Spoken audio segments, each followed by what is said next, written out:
Bonsoir, nous poursuivons cette série de débats ce soir sur Mediapart avec un thème très international. Ce soir, nous allons parler de l'actualité européenne qui nous a pas mal occupés, notamment depuis hier, avec les nominations des postes à responsabilité au niveau de l'Union européenne. Et puis, nous allons aborder aussi les actualités de ces derniers jours, notamment le G20, le rôle de Trump dans cette rencontre et dans la montée des tensions aussi avec l'Iran. Et autour de moi, pour en parler, j'aurai 4 invités. Tout d'abord, Martine Orange. Bonsoir. Martine, bonsoir. Martine, donc, qui est journaliste à Mediapart et qui suit, entre autres, les questions économiques, en lien aussi, évidemment, avec les questions internationales. Autour de moi également ce soir, Philippe Golub, vous êtes professeur en relations internationales à l'Université américaine de Paris. Bonsoir. Bonsoir. Et puis René Bachmann, qui est aussi un contributeur régulier de Mediapart, notamment sur le Proche et Moyen-Orient. Bonsoir René. Bonsoir. Et nous rejoindra tout à l'heure Maya Kandel, historienne et spécialiste de la politique internationale des États-Unis. Alors, pour commencer, Martine, j'ai envie de revenir avec toi. Alors, je me permets de tutoyer ici Martine, puisqu'on travaille ensemble. Donc, nous avons vu depuis hier plusieurs annonces assez importantes au niveau des institutions européennes. Et tu es revenu aujourd'hui dans un long papier, notamment sur les casseroles de Christine Lagarde, qui a donc été annoncée comme la future présidente de la Banque centrale européenne. Et parallèlement à cette annonce, nous avons appris donc la candidature de Ursula von der Leyen, qui est donc une ancienne ministre, enfin ministre de la Défense du gouvernement Merkel, donc une Allemande, qui prendrait donc la présidence de la Commission européenne en fonction évidemment du vote du Parlement européen qui devrait intervenir à la mi-juillet. Alors, beaucoup de gens se gargarisent aujourd'hui dans les journaux du fait qu'on ait deux femmes à des postes clés des institutions européennes. Qu'est-ce que cela t'évoque, Martine ? C'est vrai qu'à première vue, on peut être que très contente qu'il y ait des femmes qui accèdent à ce niveau de responsabilité, puisque c'était quand même jusqu'à présent peu partagé, si je puis dire, et qu'il y avait beaucoup d'hommes qui trustaient tous ces postes européens de responsabilité. Mais la façon dont c'est fait, la façon dont c'est organisé, on a le sentiment un peu désagréable d'être dans un casting de cinéma et où on nous dit, vous voyez, c'est deux, c'est tout est bien, et d'une instrumentalisation finalement du féminisme, des femmes, etc. Tout, en disant, bon, bah, elles sont là, circuler d'autres, il n'y a rien à voir et il n'y a pas de questions à poser.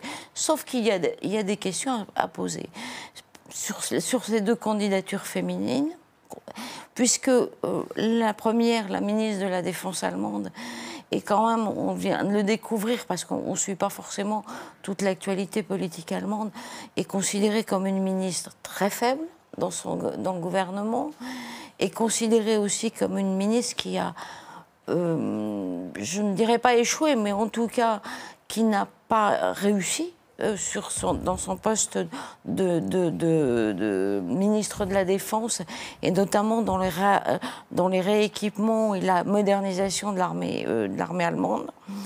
Et puis c'est une ministre qui a des casseroles quand même, hein, puisqu'on s'aperçoit quand même il y a des enquêtes parlementaires et des enquêtes judiciaires qui sont ouvertes sur les agissements qui se sont produits dans son ministère, sur un certain nombre de contrats publics qui ont été passés par le ministère auprès d'entreprises privées.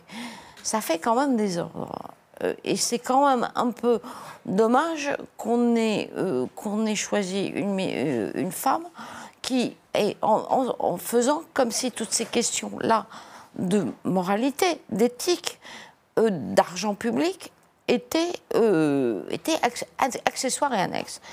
Il en va de même pour Madame Lagarde. Madame Lagarde a été quand même condamnée en 2016 par la Cour de justice de la République pour avoir fait preuve de négligence et dans l'arbitrage frauduleux de M. Tapie, arbitrage qui nous a qui a coûté quand même 400 millions d'euros aux finances publiques, où à toutes les étapes de ce vaste scandale, là où elle aurait pu arrêter, elle dit ou qu'elle n'a pas regardé, ou qu'elle n'a pas vu, ou elle n'a pas arrêté. Donc elle n'a pas agi, elle a fait comme si elle ne voyait rien. Et donc tout ça, c'est quand même très gênant pour des postes où justement le moment où on promeut des femmes, on serait content qu'elles soient exemplaires aussi, quoi. Oui, ce devoir d'exemplarité dont tu parles dans ton papier. Et puis alors, ce que j'ai noté aussi dans cet article, c'est que tu as retrouvé une lettre, en fait, que Christine Lagarde avait adressée en 2013 à Nicolas Sarkozy. Je vous lis juste un petit extrait, puisque ça vaut son pesant de cacahuètes. Je n'ai pas d'ambition politique personnelle, écrit-elle dans ce courrier, et je n'ai pas le désir de devenir une ambitieuse servile, comme nombre de ceux qui t'entourent, dont la loyauté est parfois récente et parfois peu durable. Utilise-moi pendant le temps qui te convient et convient à ton action et à ton casting. Donc c'est vrai que c'est assez cocasse de lire ça aujourd'hui. Oui, les termes sont tout à fait surprenants, si je puis dire. On n'a jamais vu une ministre écrire au président de la République en disant « utilise-moi et je n'ai pas d'ambition ». D'autant plus que tout son parcours prouvera qu'elle a de l'ambition et qu'elle a même beaucoup d'ambition. C'est pas un reproche, mais etc. Et là, c'est toujours un petit peu ce qui... Elle arrive toujours sous protection, si je puis dire, Madame Lagarde. Elle arrive sous protection de Jacques Chirac, d'abord comme ministre du Commerce extérieur. Après, elle arrive sous protection de Sarkozy, ministre des Finances. Après, elle se place sous la protection d'Obama une fois qu'elle est au FMI.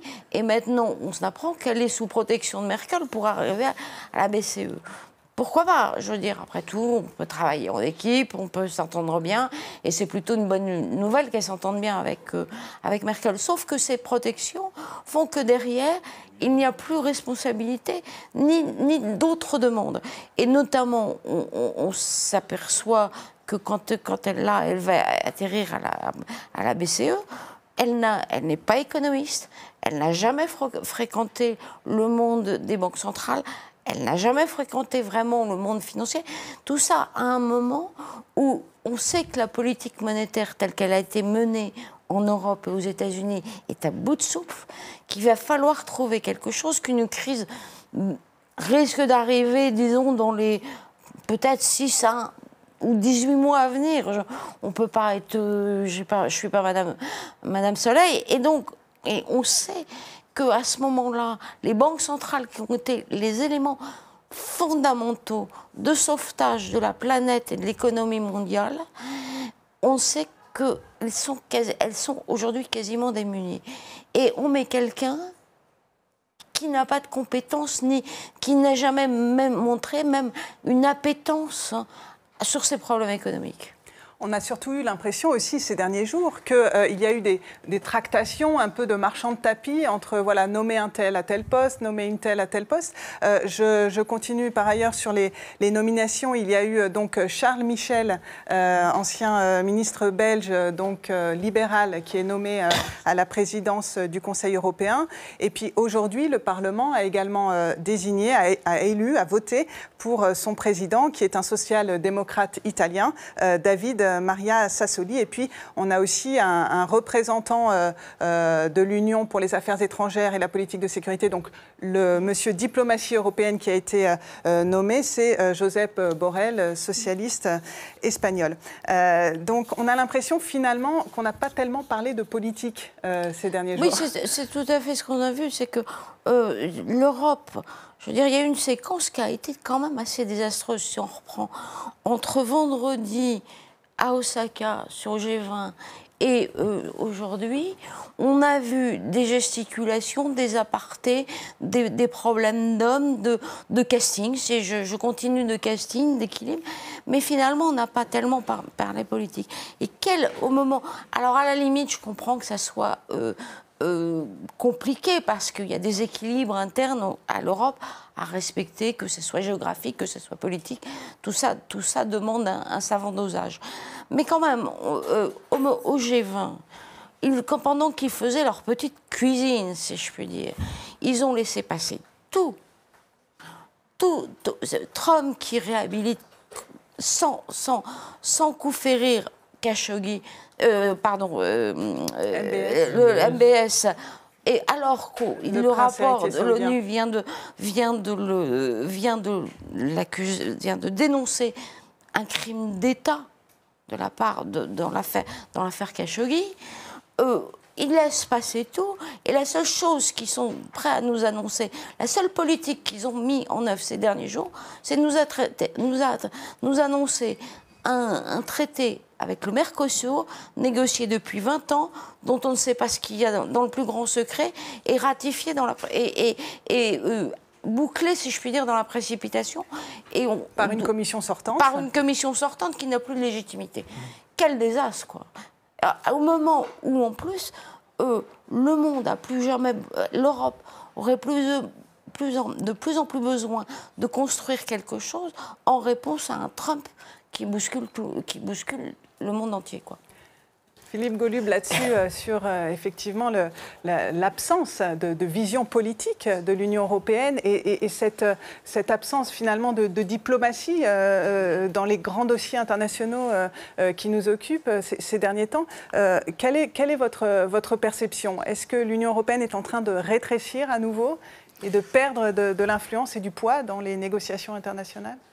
Il y a eu l'idée formulée à la fois par des théoriciens, mais aussi par des politiques, certains politiques, à la fin de la guerre froide, que l'Europe pouvait jouer un rôle important et croissant comme pouvoir civil international, plutôt que comme pouvoir militaire et sécuritaire, et que de l'Europe se diffuserait, il y aurait un processus de diffusion des valeurs, de diffusion des idées, de diffusion des pratiques européennes, c'est-à-dire une certaine forme de pouvoir doux, de pouvoir de persuasion qui permettrait une certaine forme de coopération internationale et de l'idée du multilatéralisme et du travail en commun, de s'étendre au monde, à l'ASEAN, d'utiliser le pouvoir de persuasion de l'Europe exemplaire, l'exemplarité justement, la question de l'exemplarité de l'Europe dans ce sens. Alors, évidemment, nous en sommes très très loin aujourd'hui. L'Europe est fracturée, une partie de l'Europe orientale, mais aussi de l'Europe du Sud, je pense à l'Italie, sont gouvernés par des régimes semi-autoritaires ou semi-démocratiques, comme vous le voulez. Dans le reste de l'Europe, la Grande-Bretagne, le Royaume-Uni inclus, on est dans un processus soit de désagrégation de la Grande-Bretagne, soit de concentration des pouvoirs en France, mais dont la légitimité semble faible quand même. Donc l'Europe va nulle part, ne sait pas où elle va, et comme l'a dit Marc Abélès, l'anthropologue, il y a longtemps, l'Europe est devenue une finalité sans fin. Une finalité sans fin. Donc l'Europe ne pèse pas dans ce sens, et tous les discours qui affirment que l'Europe est la première puissance économique du monde ne veulent rien dire dans sa traduction effective sur le plan mondial, n'est-ce pas? Et Trump et son équipe, son administration, d'ailleurs pas seulement Trump, c'est pas seulement le président lui-même qui le dit avec une certaine force vulgaire, n'est-ce pas? Les élites américaines dans leur ensemble ne pensent pas que l'Europe compte. C'était vrai d'Obama, c'était vrai d'administrations américaines antérieures. Pour eux, l'Europe est quantité négligeable, pour Trump encore plus que pour les autres avant eux. Je pense que c'est vrai aussi pour d'autres grands acteurs internationaux. L'Europe compte pour la Chine au plan économique, pas au plan politique. Pour l'Inde au plan économique, pas au plan politique, etc. Donc l'Europe dans le monde aujourd'hui erre sans savoir où elle va. Mm-hmm. Alors, je salue Maya Kandel qui vient de nous rejoindre. Donc, vous êtes historienne, chercheuse associée à Paris 3. Et vous êtes aussi l'auteur d'un ouvrage intitulé « Les États-Unis et le monde », justement, c'est le sujet, de George Washington à Donald Trump, ouvrage publié l'an dernier aux éditions Perrin. Alors justement, sur cette politique étrangère américaine, on voit effectivement Donald Trump très actif.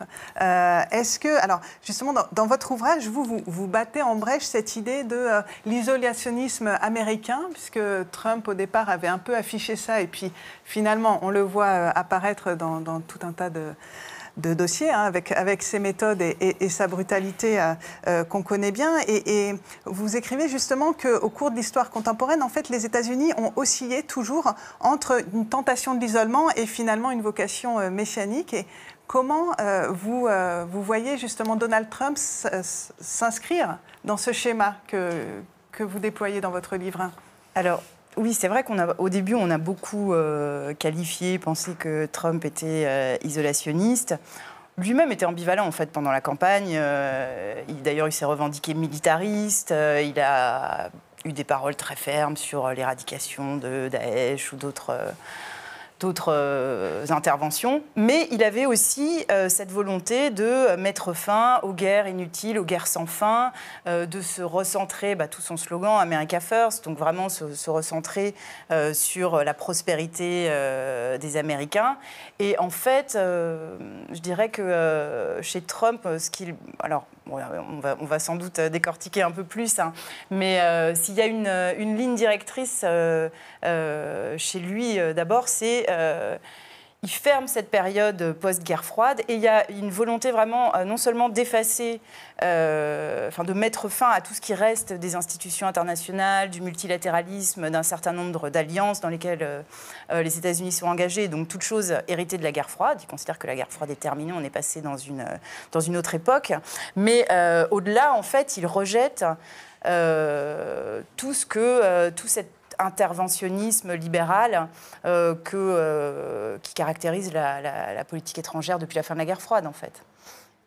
Donc il y a cet aspect chez lui. Après, prêter une stratégie à Trump, c'est quelqu'un qui a des obsessions, c'est quelqu'un qui a des instincts, c'est quelqu'un qui parle énormément à sa base électorale. D'autant plus maintenant qu'il est à nouveau en campagne. Mais après, il faut se souvenir aussi de son profil. Moi, je trouve que ce qu'on a vu ce week-end, c'est plutôt très symptomatique de cet autre aspect de Trump, le showman, et de cette espèce de reality show de la présidence américaine, avec cette volonté de faire toujours un coup, quelque chose en plus. Alors, première historique, premier président américain à franchir la frontière avec la Corée du Nord, toujours en association avec celui qui semble aujourd'hui presque son plus proche conseiller en politique étrangère, qui est Tucker Carlson, en fait, de Fox News. Mais justement, sur la rencontre avec Kim Jong-un, je crois qu'on le voit à l'écran, là, à la frontière avec la Corée du Nord, est-ce qu'il n'y a pas une forme d'imprévisibilité aussi? Et en même temps, on a du mal à voir à quel point il y a une cohérence dans sa politique internationale. Alors, quelle est la part du show-off et de l'imprévisibilité et de quelque chose d'un peu quand même pensé? Il y a plusieurs choses. C'est-à-dire que la politique étrangère américaine, d'abord, c'est toujours un processus de groupe. Donc, c'est une énorme administration, c'est une puissance globale, il y a un nombre innombrable de dossiers. Un président, quel qu'il soit, même professeur Obama, intelligent, cultivé, qui lit beaucoup de livres, ne peut pas maîtriser tous les dossiers, s'occuper de tous les dossiers. A fortiori, avec quelqu'un comme Trump, qui passe quand même énormément de temps sur Twitter et devant la télé, donc il lui reste assez peu de temps. Donc à partir de là, il y a d'abord cet aspect-là. Mais ça ne veut pas dire qu'autour de lui, il n'y a pas des gens avec des stratégies, des objectifs politiques très clairs. Cela dit, il le revendique lui-même, ce sont des gens qui n'ont pas forcément les mêmes objectifs.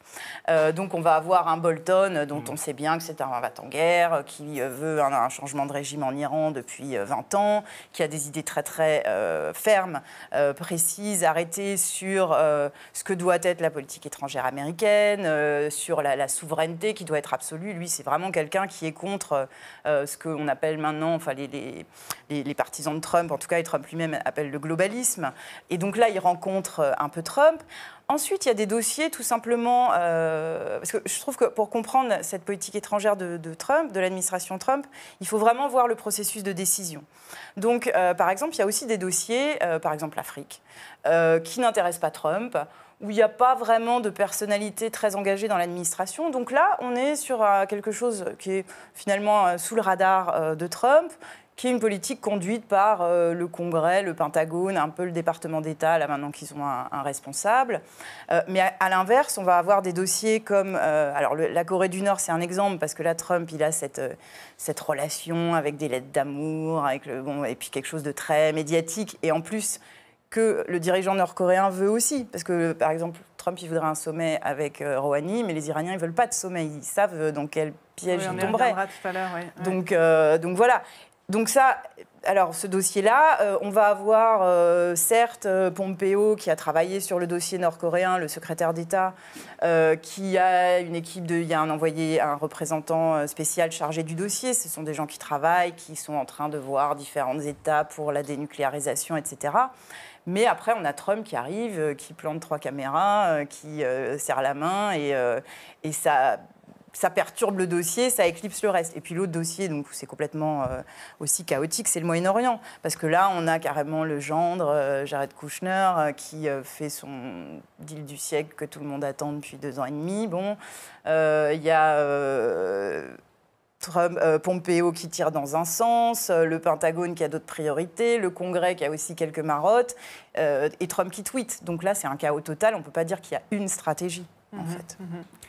Vous avez évoqué l'Iran. Je me tourne vers toi, René, puisque tu as aussi écrit ces derniers jours dans Mediapart sur la montée des tensions, la remontée des tensions entre les États-Unis et l'Iran.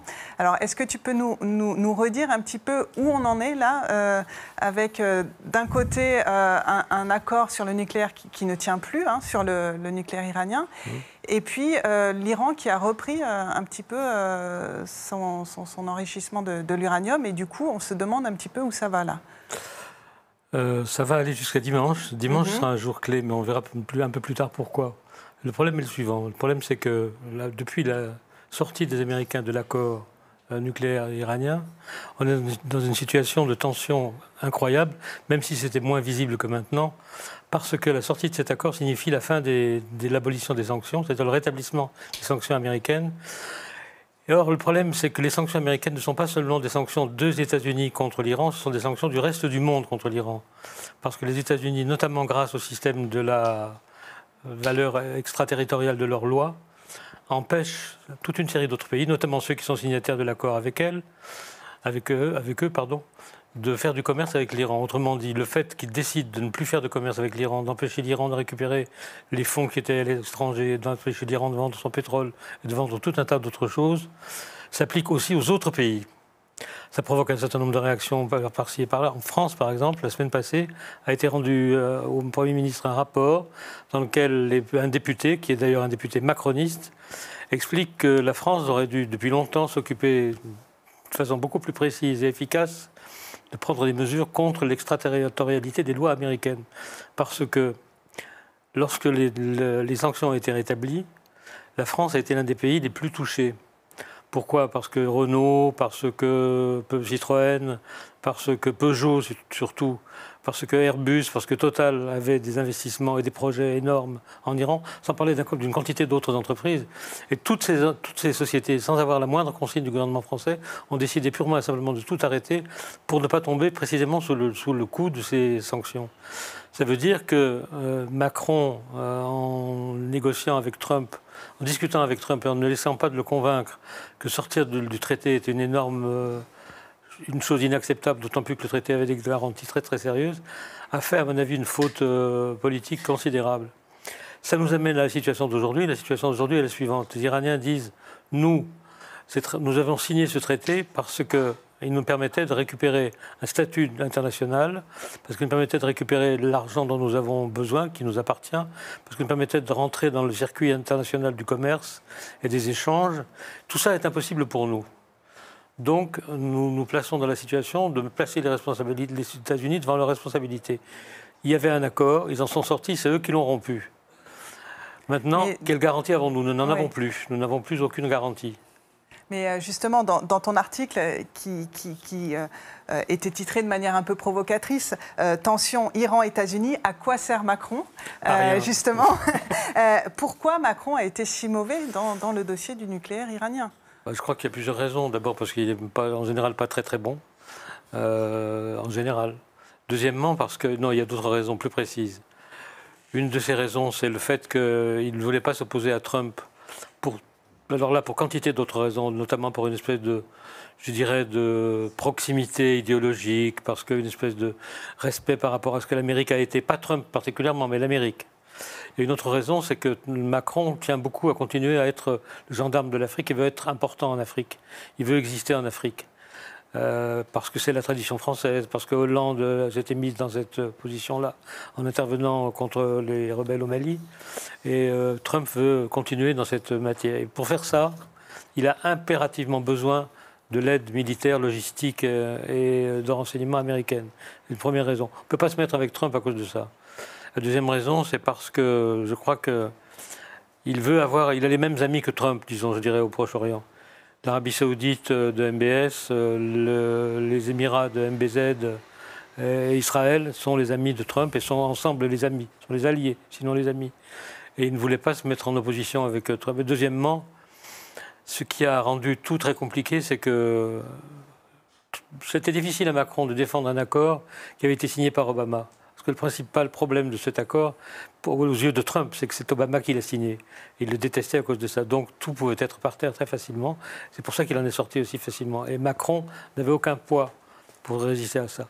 Or, il avait un élément, à mon avis, il avait deux raisons de pouvoir résister bien. Une première raison qui est une raison, disons, de commerce et de politique nationale objective, c'est de dire, nous avons des engagements internationaux, commerciaux, politiques, diplomatiques avec l'Iran. Et nous avons des échanges commerciaux très importants. Il y a Airbus, il y a Total, enfin les entreprises que j'ai citées tout à l'heure. Deuxièmement, il avait une autre raison qui était un argument assez bon à jouer en diplomatie. C'était de dire, quand l'accord a été négocié, nous avons été ceux qui ont été les plus exigeants.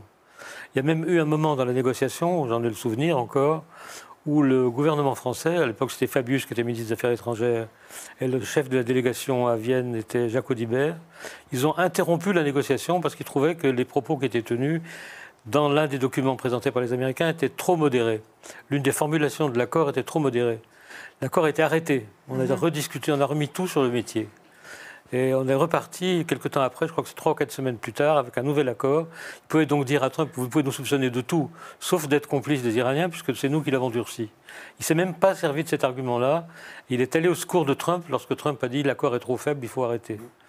C'est ce qui met dans une position absolument intenable. Il est sorti de la possibilité, il a quitté la possibilité d'agir en faisant ça. Est-ce que... Oui, tout à fait vrai, en fait. En réalité, oui, vous êtes... non. Enfin, je crois que... Enfin, vous l'avez dit, d'ailleurs, Trump est sorti de l'accord parce que... Enfin, c'est que Macron s'y oppose ou pas, ça ne changeait rien. Ça ne changeait rien. La diplomatie française a beaucoup cherché à préserver cet accord. Au contraire, en vain. Ça, c'est un échec, c'est vrai. Oui. Mais je ne pense pas que c'était... non, au contraire, parce que s'il y a un succès diplomatique récent de la France et de l'Europe, c'est bien cet accord-là. Il y a aussi l'accord de Paris sur le climat. Oui. Bon, dans les deux cas, Trump avait décidé, pour des raisons que vous avez tout à fait évoquées, défaire ce qui restait d'Obama, et puis servir ses grands amis du Golfe, qui sont le trio Israël, Arabie Saoudite et Émirats. Ça, c'est clair que... Et en plus, là-dessus, Trump, les obsessions personnelles de Trump et ses amitiés commerciales ou entrepreneuriales rencontrent l'agenda, si on peut dire, de plusieurs personnes de son équipe qui, de toute façon, étaient contre, et comme tous les républicains d'ailleurs, qui étaient contre cet accord depuis le début, parce que l'Iran, c'est le grand Satan, une espèce d'obsession. Il y a aussi une dimension qu'on a négligée, c'est l'influence de Netanyahou dans cette histoire. Netanyahou était très très important dans la volonté de Trump de rompre l'accord. Netanyahou, dès le début, a dénoncé l'accord comme une pitrerie, comme une chose qui n'avait aucun intérêt, qui était même dangereuse, qui donnait à l'Iran la possibilité d'être plus actif. Et il est très proche de Trump, du gendre, de l'équipe actuelle au pouvoir à Washington. Donc, et je pense que face à cela, au contraire, un des objectifs de la visite d'État était un peu aussi une tentative de la dernière chance de garder les États-Unis dans l'accord. Mais on voit bien que, de toute façon, Trump, aujourd'hui, il dit qu'il veut un nouvel accord nucléaire. C'est ce qu'on avait. Enfin, c'est complètement aberrant. De toute façon, là-dessus, il n'est même pas sur la ligne de son conseiller, en fait. La Corée du Nord. Il y a eu l'illusion française pendant un temps. Avec Macron, il y a eu l'illusion française. Je pense que Macron a eu l'illusion assez longtemps qui pouvait peser de façon importante sur la prise de décision aux États-Unis. Et que, en fait, comme Tony Blair en 2003, 2004, 2005, il s'est retrouvé dans une situation où, étant devenu l'allié principal militaro-sécuritaire des États-Unis en Afrique et ailleurs, d'ailleurs, du point de vue du renseignement et le reste, s'est trouvé en réalité dans une position de dépendance et de faiblesse vis-à-vis des États-Unis, parce que la disproportion de la puissance, l'asymétrie est très importante. Et donc, comme Tony Blair se retrouve aujourd'hui dans une situation d'embarras important. C'est sûr qu'il avait l'espoir de peser sur la décision américaine. En revanche, sur la coopération militaire entre les deux pays, en Afrique notamment, pour avoir écrit là-dessus plusieurs fois, les militaires américains, en fait, ils sont très contents d'avoir des Français en première ligne. Et ils n'ont pas du tout envie que les Français s'en aillent. En fait, aujourd'hui, leur inquiétude, c'est qu'on s'en aille. Alors que nous, peut-être, on aimerait bien. Maya Kandeh, est-ce qu'on est face à un risque d'intervention américaine en Iran? En fait, sur cette question de la guerre, moi je trouve que la guerre entre les États-Unis et l'Iran, en fait, elle a déjà commencé en quelque sorte. On a une guerre économique parce que quand même les sanctions qui ont été rétablies, c'est vraiment... Enfin, le blocus c'est un acte de guerre. Là, on n'est pas loin de ça. Donc, on a déjà ça. Les Iraniens tiennent ça pour un acte de guerre, d'ailleurs. Exactement. Et puis, d'ailleurs, c'est un acte de guerre, en fait. De guerre, et on a déjà des actions indirectes. On a une cyberguerre, visiblement. Alors, je n'ai pas d'infos particulières, mais enfin, on a lu dans la presse américaine, notamment, qu'il y a déjà eu des opérations. Elle est en cours. Les Iraniens, alors, ils connaissent la ligne rouge de Trump. Trump est en campagne. Il a une ligne rouge qui est assez basse, finalement, qui est qu'il ne faut pas tuer d'Américains. Bon. Donc les Iraniens font des actions de plus en plus agressives quand même, et militaires et en fait violentes, donc on est déjà un peu dans la guerre. Ils attaquent les points faibles du dispositif, c'est-à-dire ceux qui sont le plus près au Moyen-Orient, qui n'ont pas du tout envie d'une guerre, et ils ne tuent pas d'Américains. Philippe Colume, là-dessus. Les États-Unis poussent inexorablement l'Iran à la faute. C'est un blocus, effectivement, n'est-ce pas? C'est un blocus qui étouffe l'Iran, et les dirigeants iraniens disent, dans les milieux diplomatiques, qu'ils peuvent tenir à peu près 1 an. Ils ont dit ça il y a 1 mois et demi, donc ils peuvent tenir encore 10 mois et demi. Tenir avec une très grande difficulté. Ils sont étouffés, là. Ils sont étouffés. Ils exportaient 3 millions de barils de pétrole par jour. Il y a 2 ans, aujourd'hui, ils exportent 400 000 et ça descend tous les jours, n'est-ce pas? Seule la Chine et un tout petit peu l'Inde continuent à importer du pétrole iranien. Donc, étouffé de la sorte, il ne faut pas oublier quand même que le Japon, l'attaque japonaise contre Pearl Harbor en Asie, qui a précipité l'intervention américaine pendant la Seconde Guerre mondiale, c'est fait au nom justement de l'idée qu'ils étaient en train d'être étouffés par un blocus pétrolier américain, n'est-ce pas, que les États-Unis ne vendaient plus de pétrole. C'est pas pour dire que la situation est exactement analogue, mais l'Iran ne peut pas ne pas. Et c'est pas pour les défendre, je ne défends aucunement le régime, mais l'Iran ne peut pas ne pas réagir. Et en réagissant, à un moment ou à un autre, il va y avoir faute. Et là, des engrenages vont être mis en œuvre. Qui souffrira éventuellement d'une guerre? Je veux dire, si les prix du pétrole montent de façon significative, les États-Unis en profitent, ce qui ne veut pas dire qu'il y a des raisons économiques derrière cette poussée vers la guerre. Il y en a peut-être, mais peut-être pas celle-là. Les États-Unis sont devenus un exportateur net de pétrole et d'hydrocarbures. Les autres pays pétroliers aussi, l'Arabie saoudite en premier, n'est-ce pas? Les grands perdants d'une guerre qui provoquerait une crise dans le détroit d'Ormuz et puis des destructions d'installations en Arabie saoudite seront la Chine, le Japon et l'Europe. Et je souligne la Chine parce qu'il y a une pensée stratégique claire. On croit que Trump et son équipe font des choses de façon un peu... ils ne savent pas ce qu'ils font, etc. Mais une pensée stratégique claire, unifiée et cohérente vis-à-vis de la Chine au sein de cette administration. Et pas seulement au sein de l'administration, qui comporte un consensus au sein de l'appareil de sécurité nationale, et y compris dans les rangs démocrates, dans le Sénat aux États-Unis, Chuck Schumer en particulier, qui dirige le groupe des démocrates. Les États-Unis considèrent aujourd'hui l'Iran, en quelque sorte, c'est une question secondaire pour eux. La grande question qui vient, c'est la question chinoise. Et d'ailleurs, ils le disent dans les documents, dans les interventions publiques, etc. Ils considèrent la Chine aujourd'hui, c'était une des conseillères de Pompeo qui a dit ça à la fin du mois d'avril à Washington, dans une conférence publique d'ailleurs, qui considère la Chine comme étant une menace existentielle future d'ampleur beaucoup plus grande que l'Union soviétique ne l'a jamais été. Et qu'il faut une politique compréhensive, dit-il, comprehensive, totale, générale, d'endiguement de la Chine, de mise en œuvre d'endiguement de la Chine. Et simplement pour conclure, sur la question de l'extraterritorialité du dollar, les États-Unis aujourd'hui sont en train de d'essayer de déconstruire, mais ils le font effectivement en fait, les chaînes de production transnationalisées qui ont assuré la position de la Chine dans l'économie internationale depuis 20 ans. Et c'est un effort délibéré et tout à fait conscient de leur part, de pousser les entreprises transnationales qui ont investi en Chine, de se désinvestir de la Chine et d'aller ailleurs. Et d'ailleurs, des dizaines et dizaines d'entreprises taïwanaises sont déjà parties de Chine et se sont rapatriées ailleurs. Il y a une pensée cohérente là, et c'est une pensée d'affirmation de la souveraineté américaine unilatérale sur le reste du monde. Et l'Iran en fait partie, mais ce n'est qu'un des dossiers parmi d'autres. Maya Kandel, là-dessus, sur la carte géographique de Donald Trump, donc c'est vraiment la Chine et c'est pas vraiment l'Union européenne. Encore une fois, il faut distinguer effectivement Trump qui finalement aime bien quand il rencontre Xi Jinping et faire des accords avec lui. Bon, mais effectivement, vous avez tout à fait raison qu'il y a un alignement aujourd'hui et c'est peut-être le seul d'ailleurs où toute l'administration, Congrès, d'ailleurs ça a été lancé, tout l'État est sur la même ligne, ce qui est même rare aux États-Unis. On a souvent un jeu exécutif, législatif, mais là, c'est le vice-président Mike Pence qui a fait un discours l'année dernière à l'automne. Donc, c'est vraiment pour signaler que c'est de l'intergouvernemental qui est à la limite un peu perturbé parfois par Trump parce qu'il va déclarer que finalement, non, on ne va pas sanctionner si fort telle entreprise parce que ça perdrait beaucoup d'emplois en Chine. Bon, ce qui vient un peu... Mais par rapport à l'Iran, ce qui est intéressant, c'est que je crois que Trump a fait un tweet, mais le secrétaire d'État Pompeo, quand il était allé sur la base de défense à un des moments chauds de la crise, il a dit « Oui, ce serait bien que les Chinois prennent un peu plus en charge la sécurité des approvisionnements, parce que finalement, c'est nous, la marine américaine, qui assure la sécurité des approvisionnements chinois. » Et en fait, je pense qu'il le pense, ou alors il voudrait faire payer ses... C'est implicite. Parce que je pense que tout ce qui s'est passé au moment des attaques du détroit d'Ormuz, etc., je veux dire, la marine américaine est totalement dans le Golfe et surveille toutes les choses. La seule chose qu'ils voudraient, c'est au contraire... suite aux attaques, ils ont commencé à dire si vous voulez, on va escorter vos bateaux, mais vous allez nous les payer.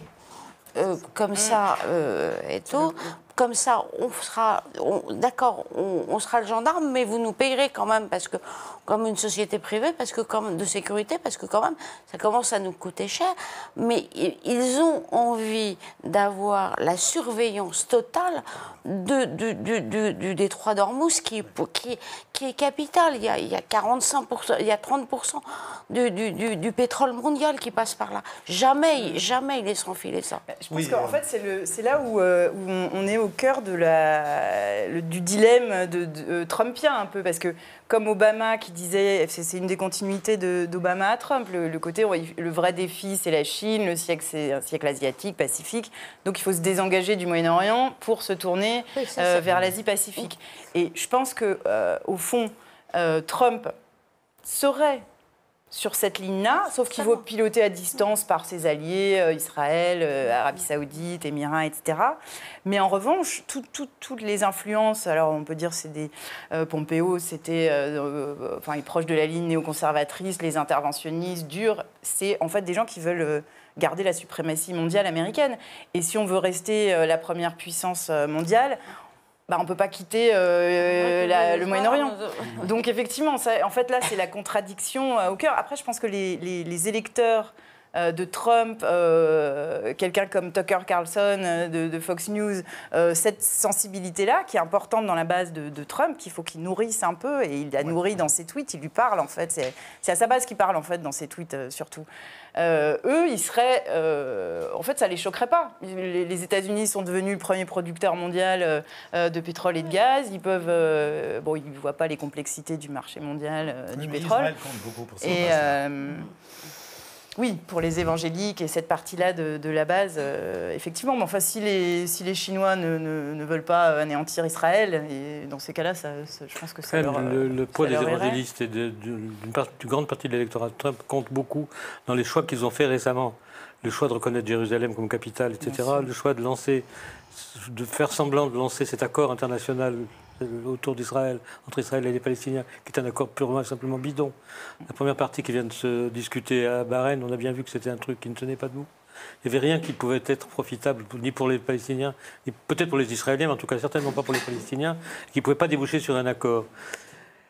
Et on a encore maintenant la fiction de la deuxième partie de l'accord, qui va peut-être un jour être rendue publique, mais moi, je n'en suis pas convaincu du tout. Moi, j'ai l'impression que c'est une stratégie pour geler la situation. Absolument. En fait, je ne suis pas du tout convaincu qu'il y aura une vraie fiction. Les projets, ils ne sont pas financés. Non, il n'y a aucun projet financé. Il n'y a pas de volet politique qui devrait être antérieur. Et le volet politique, si jamais le volet politique correspond à ce qu'on sait jusqu'à présent, c'est un volet politique qui est capable de mettre le feu à tout le Proche-Orient.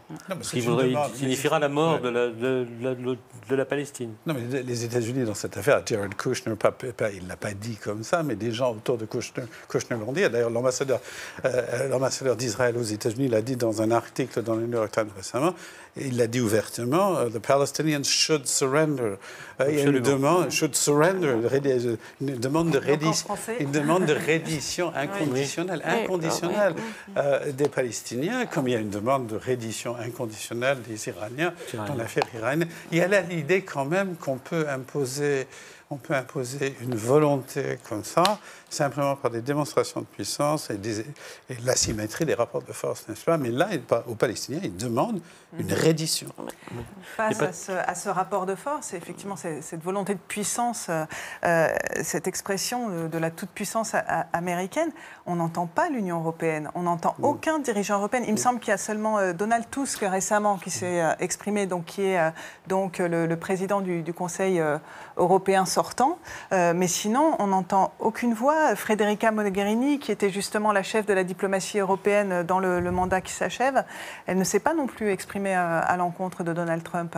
Non, il y a sans doute dans les milieux diplomatiques, ils s'expriment, ils disent des choses, Mogherini et d'autres. D'ailleurs, mais l'Europe se retrouve dans une situation où l'Europe a une monnaie commune, mais qui n'est pas une véritable monnaie de réserve internationale. Et donc l'affaire du dollar et de l'Iran, n'est-ce pas, l'extraterritorialité des lois américaines s'applique aujourd'hui, puisque 60% des réserves mondiales des devises sont en dollars et 70% du commerce international est libellé en dollars. Si l'euro était une véritable monnaie de réserve internationale, l'Europe pourrait très bien commercer avec l'Iran ou ailleurs sans qu'il y ait des répercussions fondamentales de ces lois extraterritoriales. Sauf que, bien sûr, les grandes firmes multinationales ou transnationales ou internationalisées européennes ont besoin du marché américain. Donc les États-Unis utilisent quelque chose, en relations internationales, on appelle ça le pouvoir structurel des États-Unis, c'est-à-dire leur position dans l'économie politique internationale pour pouvoir imposer de l'extérieur et de façon souveraine d'ailleurs leurs décisions sur le reste du monde. L'Europe ne réagit pas pour d'autres raisons, c'est que moi, je pense qu'il y a il y a des désaccords entre l'Europe et les États-Unis sur le dossier iranien, la Palestine, etc., mais aussi des convergences. Je veux dire, de pays en pays, il y a aussi des éléments de convergence. Alors, ça varie de pays en pays. Il n'y a surtout pas de cohérence européenne. Oui, on peut penser à Viktor Orban, notamment le Premier ministre hongrois, qui est un grand fan de Donald Trump. Oui, mais il est là. Mais je crois aussi que sur le fond, les grands pays européens ne sont pas radicalement opposés à la politique américaine. Ils sont opposés à Trump. Mais pas à la politique américaine dans son ensemble. Et même pas tous, il y en a qui se même pas tous, oui. Je voudrais rappeler quand même qu'il y a quand même eu une espèce de cri du cœur, enfin de séisme européen qui s'est passé l'année dernière au mois de juillet lors du sommet de l'OTAN, qui a été quand même un traumatisme pour les Européens et notamment pour l'Allemagne. Parce que ce jour-là, l'Allemagne qui avait passé depuis la Deuxième Guerre mondiale a aligné toute sa politique et a considéré qu'elle était le meilleur allié des États-Unis. Et derrière, toute l'Europe quand même, puisque quand même toute l'intégration, l'Europe a accepté, parce que ça pèse quand même aussi, il y a certes le commerce, mais la défense aussi pèse.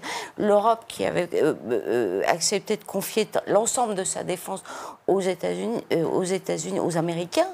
Là, ce jour-là, au moment du sommet de l'OTAN de l'année dernière, en juillet, quand Trump arrive à Berlin et commence à agresser l'OTAN et particulièrement l'Europe et particulièrement l'Allemagne en s'en prenant à son excédent, c'est un traumatisme parce qu'ils comprennent à partir de ce moment-là que tout ce sur quoi ils avaient bâti 70 ans de relation est en train de s'effondrer.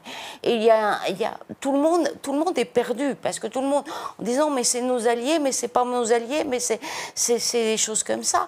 Et on va reparler par exemple ce qui est en train de se passer. Et je pense que ça va être un des premiers points sur lequel Trump va attaquer très rapidement. C'est l'importation de gaz de schiste américain en Europe. Ça, il en a fait un premier dossier justement lors de ce sommet à l'OTAN.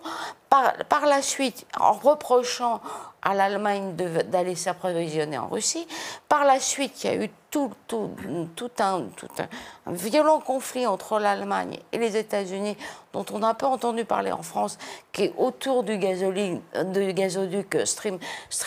Nord Stream 2, qui est donc un gazoduc qui passe directement pour approvisionner l'Allemagne à partir de la Russie sans passer par l'Ukraine. Puisque il y a comme ça. Et donc, il s'en est pris et il a remis au G20, il commence à reparler de ce gaz de schiste américain qu'il faut que les Européens arrêtent d'acheter en Russie et viennent acheter, etc. Ça, c'est la première chose. Pendant ce G20 que justement tu as couvert pour Mediapart, est-ce qu'il y a des voix européennes qui se sont montrées un tout petit peu critiques vis-à-vis de la politique américaine? Mais personne ne parle parce que les Européens, d'abord, sont divisés, ils sont traumatisés et stupéfaits, si je puis dire, parce que ils voient le sol s'effondrer sous eux et ils n'ont rien à quoi se raccrocher. En plus de ça, ils avaient, je pense, espoir de se dire ça va être 4 mauvaises années à passer. Et puis là, ils se disent ça va pas être 4 mauvaises, mais on est plutôt parti par 8 et les dégâts qu'il est en train de faire peuvent être irréversibles. Oui, parce que Donald Trump a annoncé sa candidature pour un deuxième mandat. C'est impossible qu'il gagne, d'ailleurs. C'est pas du tout impossible. On ne sait pas. Il y a eu des erreurs de prévision importantes lors des dernières élections. Je pense que c'est important de noter quand même l'Europe. C'est pas la première fois que l'Europe fait face à ce genre de phénomène. Peut-être pas en aussi dramatique, disons. Il faut se rappeler quand même que sous Richard Nixon, au début des années 70, quand les États-Unis ont scindé le dollar et l'or, la parité entre le dollar et l'or, le secrétaire au Trésor américain de l'époque, John Connally, avait dit à une délégation européenne qui visitait Washington, le dollar, c'est notre monnaie et c'est votre problème. C'est votre problème. Et les Européens n'ont pu rien faire à cette époque-là. Mais ça a conduit quand même à la formation du serpent européen jusqu'à Richemont.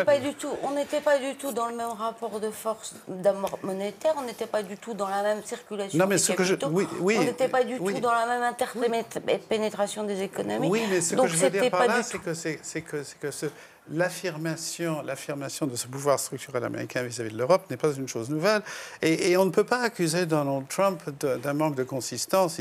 Il faut relire, pas parce que c'est un journal qu'il faut lire, mais il faut lire quand même l'interview que Donald Trump a donnée à Playboy Magazine en 1990, où il dit à peu près tout ce qu'il dit aujourd'hui, n'est-ce pas? Guerre commerciale contre l'Europe, le besoin de partage du fardeau que l'Europe ne paye pas.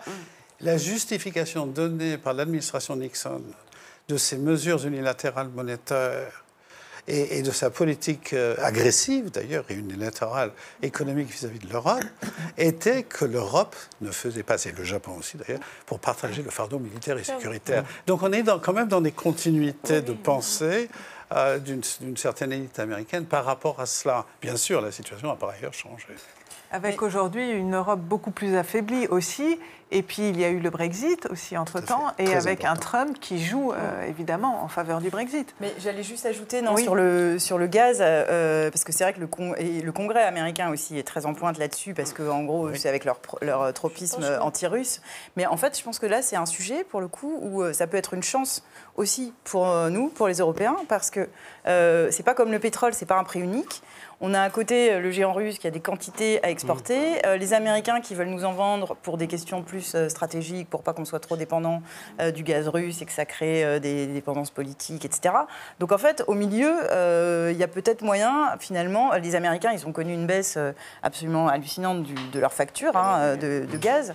Et donc voilà, je pense que ça là, c'est un domaine où on peut aussi être créatif. On va ça dans le problème plus général du climat, de la transition énergétique. Oui, tout à fait, bien sûr. Mais ça peut peut-être être mieux que le charbon allemand en même temps. C'est mieux que le charbon, on est d'accord. Sujet du climat qui a justement été énormément absent des négociations à Bruxelles ces derniers jours, alors que le groupe des écologistes, des partis verts européens, est l'un des groupes qui a connu la plus forte progression lors des élections européennes de mai dernier. C'est étonnant aussi de voir à quel point, du coup, ce dossier s'efface devant ces histoires de nomination. Est-ce que, Martine, tu penses que ça peut revenir quand même au cours du mandat, étant donné l'urgence climatique à laquelle on fait face? Ça va revenir fatalement ou ça va revenir très vite, parce que de toute façon, je pense que nous n'en sommes pas... je pense que le feuilleton européen sur les nominations n'est peut-être pas fini. Donc, méfiance. Oui, excuse-moi, je te coupe, mais il faut préciser qu'effectivement, il y a encore des votes qui vont suivre. Il y a encore des dates, il y a encore un certain nombre de nominations doivent être homologuées. Puis s'il y en a une qui tombe, ça remet en cause enfin, c'est le château de cartes, quoi. Donc, je serais très prudente tant qu'on n'est pas au bout des nominations. Je pense qu'il faut pas dire que c'est fait. Et de toute façon, et justement dans ce jeu de nomination, etc., c'est là où on va découvrir ce nouveau Parlement européen beaucoup plus éclaté, cette force verte, etc., qui est en train qui est émergée au moment des élections. Il va y avoir aussi tout de suite le dossier, tout de suite. Et le CETA et le Mercosur, c'est-à-dire qu'on revient tout de suite sur les problèmes de libre-échange, etc., qui vont émerger tout de suite. J'ajouterais quand même qu'il suffit de voir ce qu'a écrit la presse européenne depuis 10 jours sur la vague de chaleur qui s'est abattue sur toute l'Europe, où ça flambe en Allemagne du Nord, et que c'est comme il y avait eu l'année dernière des incendies en Suède, et ils sont tous en train de se dire mais il se passe vraiment quelque chose. Et l'opinion publique se dit il se passe vraiment quelque chose. Et je pense que ça va être difficile pour les responsables européens, aussi sur la Lune soit-il, aussi de ne pas l'entendre, quoi. Et alors, le nom de Josep Borrell, je me tourne vers toi, René, qui serait donc le nouveau monsieur diplomatie européenne, donc ancien ministre socialiste espagnol. Est-ce que tu penses qu'il peut incarner quelque chose, tenter de faire contrepoids, justement, face à la diplomatie américaine, face à la Chine? Je dirais qu'il en va de ce pauvre Josep Borrell, comme il en va du secrétaire général de l'ONU. Il n'est le résultat que il est la résultante des forces qui l'ont porté au pouvoir. De la même façon que Guterres ne fait que ce que l'Assemblée générale et le Conseil de sécurité lui permettent de faire, Josep Borrell ne fera que ce que la direction de l'Europe lui permettra de faire, même si c'est quelqu'un qui est capable d'avoir des écarts de langage, comme on le lui fait beaucoup remarquer depuis quelque temps, et même si c'est quelqu'un qui jusqu'à présent s'est montré assez libre de sa parole. Dans la position où il est, je ne crois pas qu'il aura une parole particulièrement spectaculaire, dans la mesure où la position de l'Europe ne sera pas spectaculaire. Il fera ce qu'on lui dira de faire. Hélas, je le regrette très fort, mais je crois qu'on en est réduit à ça. Et c'est particulièrement gênant, c'est particulièrement pénible. Je dirais même que c'est particulièrement dangereux, à un moment où, ce que je disais tout à l'heure, on va arriver dimanche à l'échéance des 2 mois fixés par l'Iran pour demander aux Américains de revenir à l'intérieur de l'accord. S'ils ne reviennent pas à l'intérieur de l'accord, ils ont décidé qu'ils reprendraient l'enrichissement de l'uranium, ils dépasseraient le seuil de possession de 300 kg d'uranium qui est déjà dépassé. Leur ministre des Affaires étrangères vient de l'annoncer. Ils reprendront les travaux de fonctionnement, de mise en œuvre de la centrale de Natanz, de Darak, pardon. Ça veut dire qu'on sera devant une ligne rouge franchie. Ils le disent eux-mêmes. Le problème est de savoir si les Américains considéreront qu'elle est franchie, et qu'étant franchie, qu'est-ce qu'ils décideront? Et ce que les Européens décideront.